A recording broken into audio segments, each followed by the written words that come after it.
Welcome to the All Access Podcast from the experts at Tevis.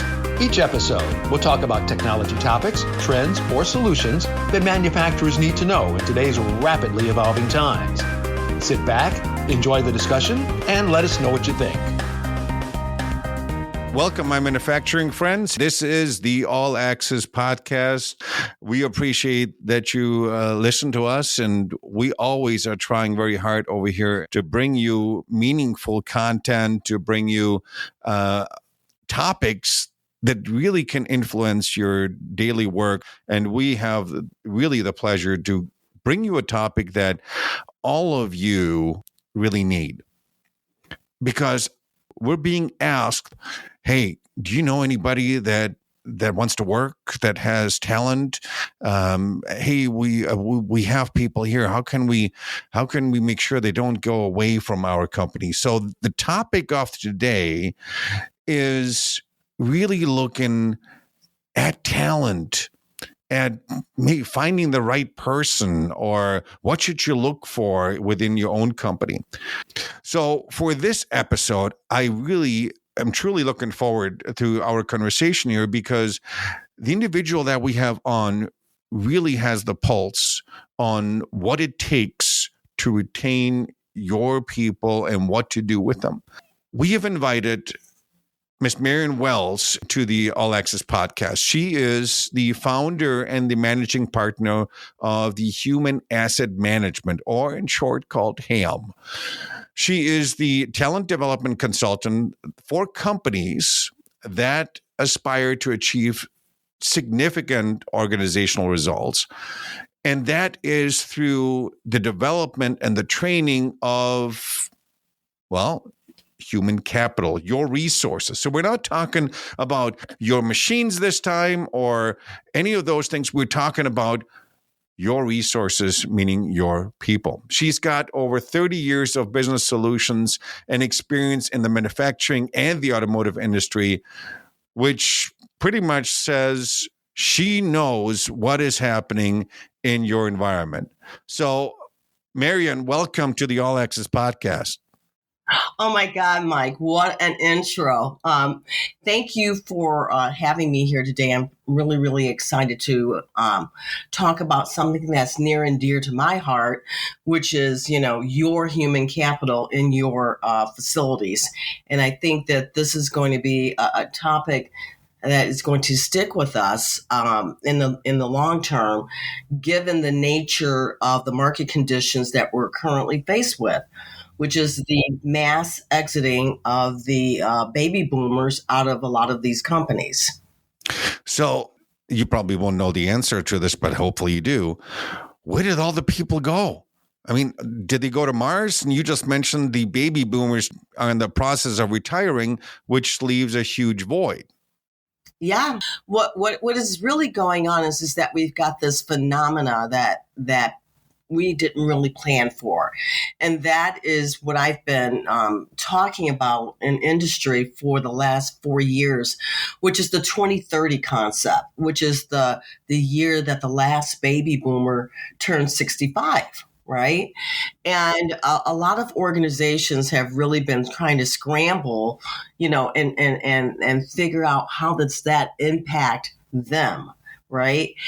But, it starts with who is really sitting at the table with leadership to kind of like pull their chain and say, hey, we've got this phenomena and we really need to think about how it's going to impact our organization. And so through my presentations and my speaking, I have found that a lot of these small to mid-sized manufacturers, look at HR through a different set of lens, and really don't include them in the strategic conversation as it relates to their business. So therefore, a lot of them don't really know how the people side is going to really affect them.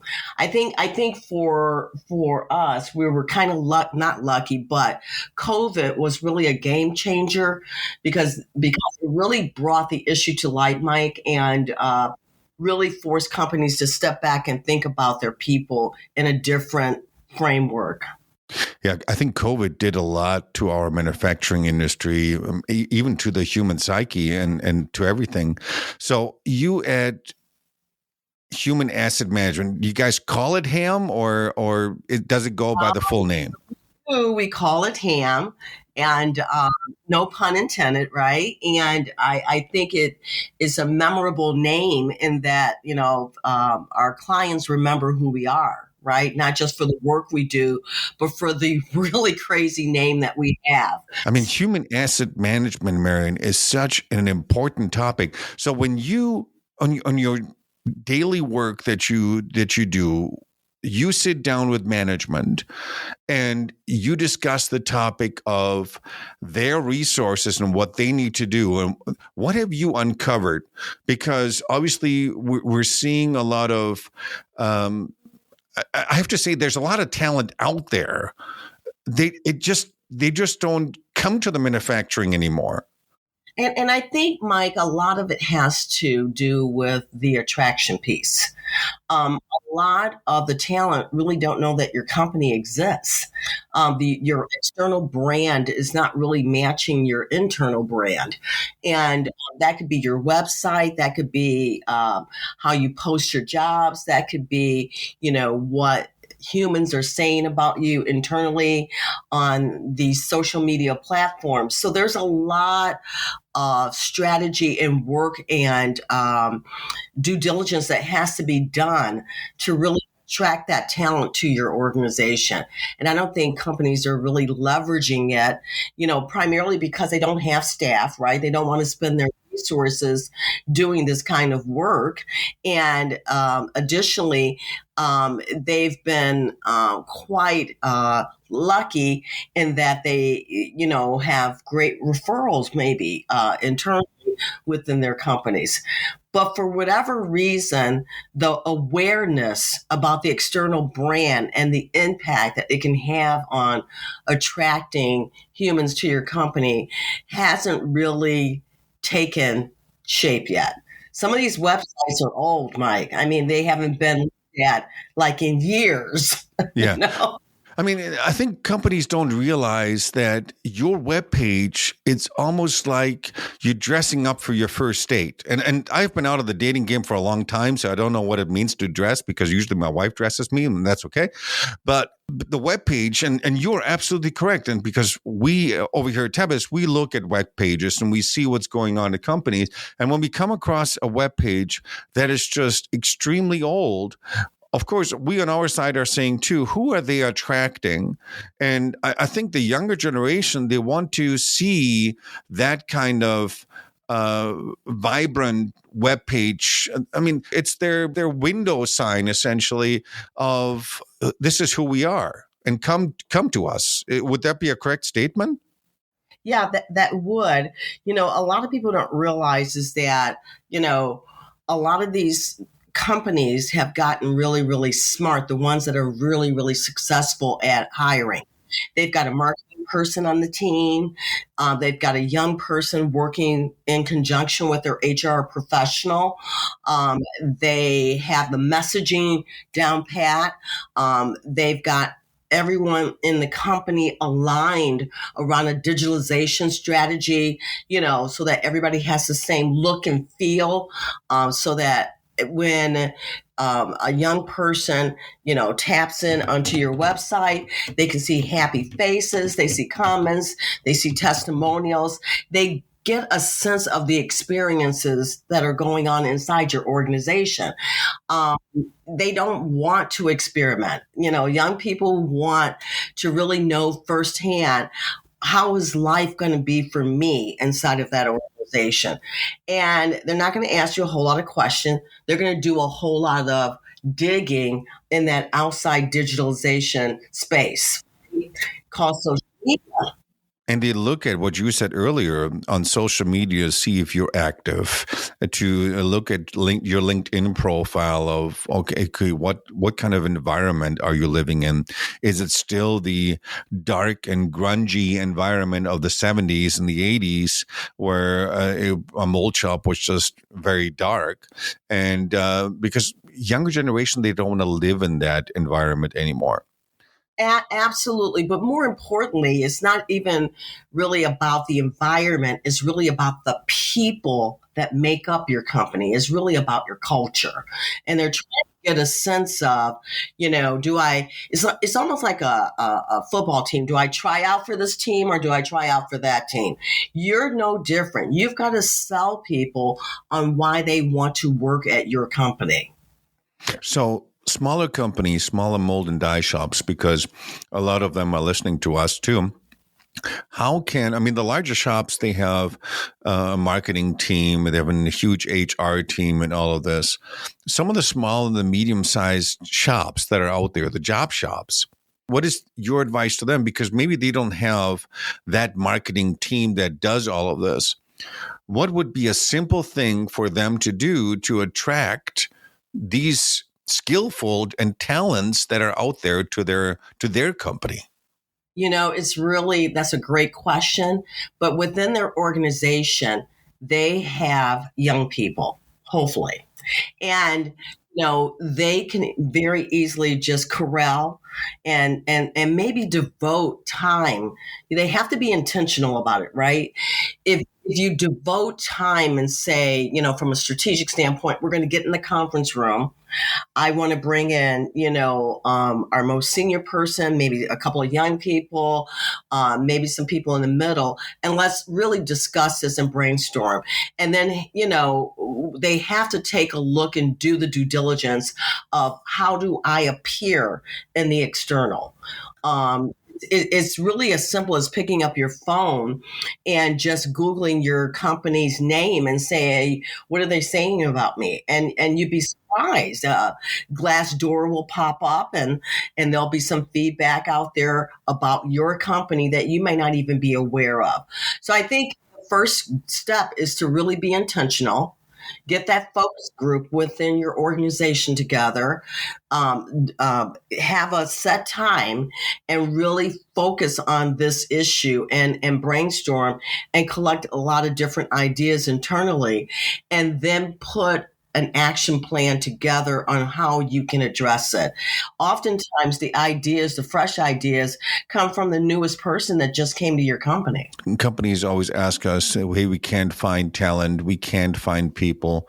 Would you say they're with the newer generation and the people that are out there is enough skill, there is enough talent, we just don't know how to attract them? I probably would say it's a little bit of a combination of both. Given where we are at right now, I think you've got, as a leader of a company, you have to be looking at some key economic indicators, right? You've got to keep your pulse on what's going on with the economy. Where are we on the jobs report? Where are we on job participation? What are those key trends that are really, really going on within the industry to really help us to get clear about what we want to do? So right now, for instance, in this market condition, people are actually looking for work, right? People are getting off the couch and coming back out here and looking for employment. I think that you've got to entice them in such a way that they want to visit you. So maybe you hold an open house, right? Maybe you do a lot of that, for the first month, but you have to do something, maybe you partner with your chamber of commerce and put it out there that you're hiring. Every time I go to a client, like I have a client in Ohio, and I'm driving down, 75. What do I see? I see big old billboards with "we're hiring," and this is the specific jobs and what the pay is going to be. You've got to put the noise out there. People have to know that you exist and what's going on. And you have to do this intentionally. How we did it in the 90s and the early 2000s, it's not the same ballgame anymore as it is now. There's a lot of digital media and everything has gone the digital direction. And I always smile when I see the billboards that says we're hiring, because you're only then attracting truly the people that are driving by there, and you're missing so many people that are on the digital field that you need to utilize that as well. Yeah, but you're doing something. Yeah. So, and that's the key thing, is to really sit back. The small companies really need to, that owner needs to really talk with the operations person, really needs to talk with another team member, and they need to get their heads wrapped around what are we doing current state, right? And do kind of like a checklist, just no different than you would do when you're walking the floor looking at your equipment. I mean, when you go and you're looking to see if you've got 5S, do we have visuals in place? Well, it's the same mindset as it relates to talent. What do we have in place? What are we currently doing? You have to do an assessment. You have to understand what is your starting point. There's two huge areas that you at your company at Human Asset Management are covering. And one is saying that there's talent out there and how companies can attract this talent to come to their company. But the other avenue is, listen, you've got talent. You've got talent in your own company. And how can you retain and keep that talent there? Because I tell you this, and with a lot of companies that are out there, and especially nowadays, the loyalty that we've had in 2000, in the early 2000s, in the 90s, I don't think is there.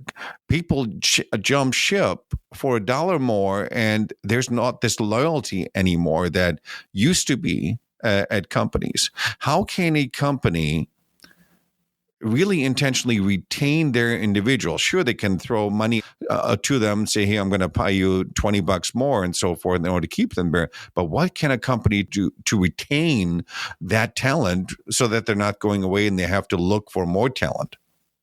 It's really a phenomena in that it's as simple as putting that career plan together.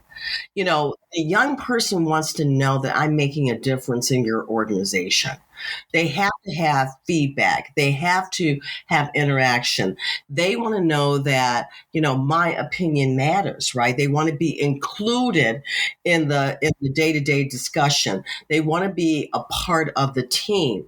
The day of, coming in, Mike, and we're probably dating ourselves here, where, just do as you're told, it's kind of over. It's a more collaborative culture that is evolving in these manufacturers, and fresh ideas. And they want to be at the table participating, and instead of being looked at as the tasker here to just do something. So they need to know that there's a plan for them, right? As soon as they show up, of course, they want to be president, like immediately. We all know that. But the reality of the situation is that you have to take them through their journey.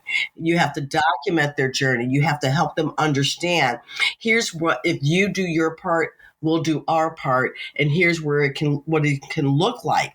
You got to paint that picture for them in terms of what life looks like for them if they stay with you. Do you think that's more difficult nowadays to do this? Because, of course, the younger individuals, the younger kids that are coming out of high school, they almost have this entitlement of, hey, I deserve to be the manager. I know a heck of a lot, and all of that kind of stuff. I mean, I've got kids myself. All of them are working in the automotive industry, and they're doing extremely well because of hard work that goes into it. The younger generation that comes into it, do you see they have the same kind of desire of hard work and then sustain themselves at this company? It's really interesting when you look at the generational differences. As the baby boomers are exiting, the Gen Xers are moving up. They've been waiting a long time, for us to get out of the way. Right. And so they are really saddled with managing the millennials and managing the Gen Zs. But what I'm seeing is a cultural shift in the younger generation, I would say the 24-year-olds, the 23-year-olds. Not all of them have that entitlement sense, because they have really grown up through COVID, and they've grown up through, technology, and they're just happy to really have a job, right? What they want more than anything is to be included in the conversation. Yeah. I think you're 100% correct. There's the stigmatism that the younger generation doesn't want to work. I think it's just words, because we, even at our facility, we have a lot of young people at Tebas, and they're phenomenal in what they're doing. And they really are trying to make a difference. And it's difficult for companies, I got to tell you this, because we're running into a lot of these older mold shops where the parents are still hanging on with a thread on the operations, and the younger generation, the younger kids are taking over at the helm, and you can see that change happening. And for a lot of these old companies and the old mold shops and dye shops that are still hanging on to this is the way how we're doing it, I think they're doing them a disfavor. Well, we talked about the website not being revisited. How about the processes of how we do work? When was the last time that was revisited? Who is really doing the analysis around our work streams? Is there a better way to do this, right? Is there a more effective and efficient way? And that's where the young person can really help you, because even though you're used to doing it this way, this is the way we're going to route the product. This is the way we're going to make the product. The young person might see something completely different and challenge you on that. And I think it's that challenging that can make us better, and we can actually learn from them just like they can learn from us. So you have to allow for that to play out. And sometimes we're just so wrapped up in production numbers and getting the product out, et cetera, that we miss that opportunity to have that conversation. Yeah. I mean, today's professionals that are coming into the work environment, and I see this with my kids, they were raised on technology. They were raised on the iPad and the iPhone and the Android phone. You can't forget the Android phone. But they grew up on all of this. And computers is their backyard. They know this in and out. And of course, we grew up. Yes, we still had computers too, and we had the TI-85 calculator, and that was awesome back in the day when we had these graphing calculators. But we're not quite there of where the younger generation is, and listening to them and seeing, well, what can we change in our processes, in our environment, and then make sure that they're being rewarded for their input. Absolutely. And that is your culture. That is the culture. And then that gets out into the marketplace, because those young people talk to each other and they will share, oh my God, I'm having a great experience at this company. They allow me to do this. We can do this. And it's so fantastic, right? They see the data that you're collecting on your equipment, on your machines, all of those elements a little bit differently than you do. They can navigate the data a little bit differently than you can. So I think it's really about creating that inclusive culture and creating that buzz and that excitement within your company that's really going to allow that the youngest person that you have to start to spread the word, and then make it reflective in your website and have some testimonials.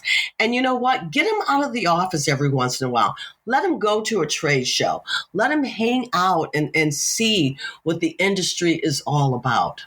But you're not saying that if you're a young individual and you're at a company and you're not pulling your own weight, that you should expect that, I'm going to be at the boss's table and have a say. There still has to be some kind of performance management. Absolutely. Of realizing of how much you're contributing and what you're doing in the company. Absolutely. And the best measurement is looking at your peers. And if you see your peers are working hard and you're not, hopefully that manager is making the connection for you. So that's why the performance review process is so important. And that's why it can't be a negative experience for the employee. You have to be giving that feedback almost on a daily basis so that the person is not surprised.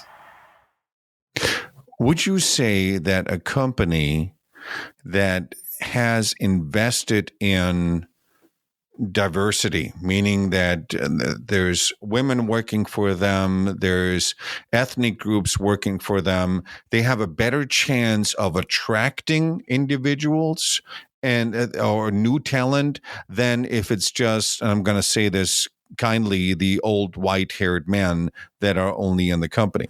Oh my God, absolutely. If your company doesn't reflect the community or the world that we live in, people really become a little bit suspicious, right? You're like, oh my God, what's going on here?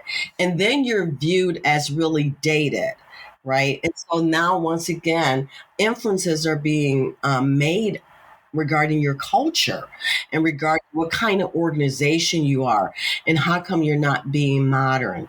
Um, you go into, you get the person out of the company and you have them to start to visit the high schools to really come in and spend 30 minutes with the seniors and the juniors and talking about your company and talking about the experiences and educating them. So it's you, the owner, getting out of your company and visiting your community and understanding what talent really exists in your neighborhood. Yeah, it is so important, the diversity, and I see it in my own family with my daughter working for an automotive company.